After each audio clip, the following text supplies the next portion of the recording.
بسم الله الرحمن الرحيم. ولا تحسبن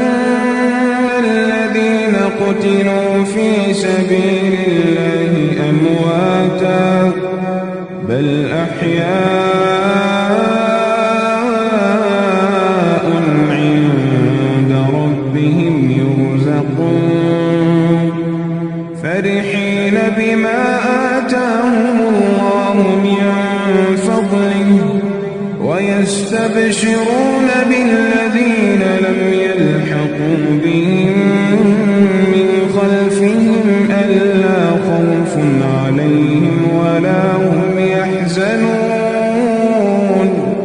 يستبشرون بنعمة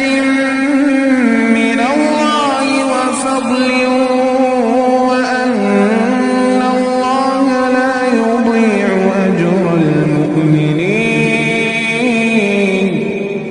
الذين استجابوا لله والرسول من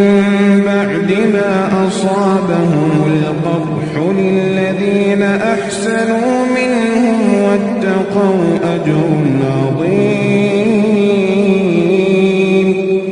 الذين قال لهم الناس إن